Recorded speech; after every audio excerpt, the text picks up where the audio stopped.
Leading insurance companies in Sri Lanka have promised to process insurance claims quickly.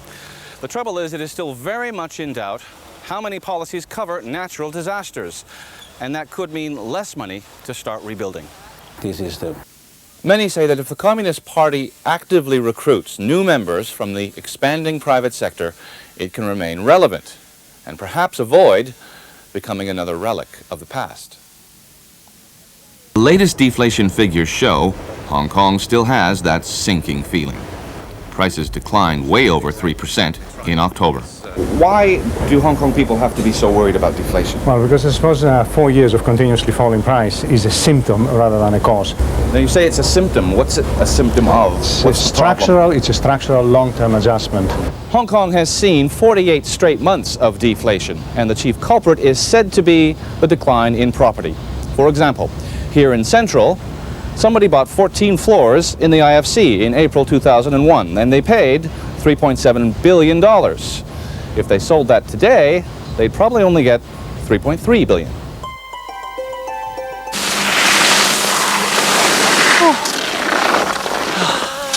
You know, Yabbo Li has only been open since 1996, and the management says turnover's doubled in the last few years to about 400,000 visitors per year.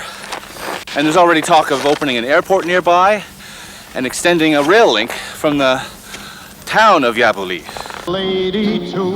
All that glitters has a bit of competition as jewelry buyers and sellers add a teensy bit of sparkle to the Vegas skyline. Hong Kong exhibitors hope to reverse their SARS-stricken fortunes and recover some of what they lost at the hands of the Swiss in Basel.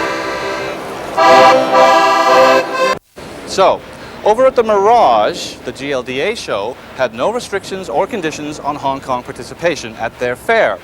Meanwhile, at the Venetian's Expo Center, the JCK people maintained conditions on Hong Kong exhibitors, even after the WHO lifted the travel advisory. We wondered, why the difference? Eventually, we got in to see Dave Bonaparte, the show vice president, but they didn't allow us to tape the interview on camera. I prefer not. No, he's taping. No, please. No. Okay. The fear is that demonstrations of free speech like this, on such a massive scale, will be threatened after Article 23 is passed into law. The government says no such thing will happen. But we were wondering, does a free market like Hong Kong's require free speech in order to operate in as smooth a manner as possible?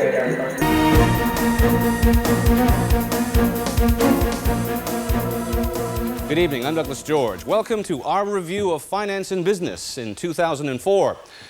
Tonight, we'll take a look at how Hong Kong fared in key sectors of the economy and what factor China played in our economic progress over the last 12 months. It has been a tale of recovery and even of boom, but one laden with cautionary notes and risks galore. The forecast for economic growth this year is for a robust 7.5%. Coming off of some impressive figures in the second and third quarters. That figure has been driven by some very promising export figures. Predictions for the full year, a 14% rise in the export of goods and a 14.5% rise in the export of services. And Hong Kong people regain their mood to spend. Consumption is expected to top out with a forecast of 7% for 2004. Prices also started to rise modestly mid-year, but unemployment remains stubbornly high, inching just below 7% in the fall. An impressive recovery overall, in spite of higher interest rate pressure, persistently high oil prices, and some ominous economic trends emerging in the U.S. and here in Hong Kong. And it will give free winds to Hong Kong. Why do I want to say new? Oh, new members. Okay. Okay, ready? There you go. Check it first. Mine is easier.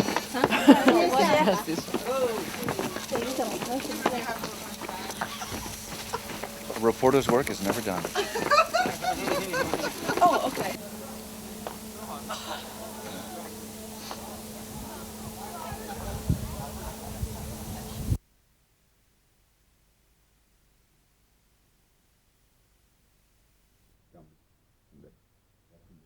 Let it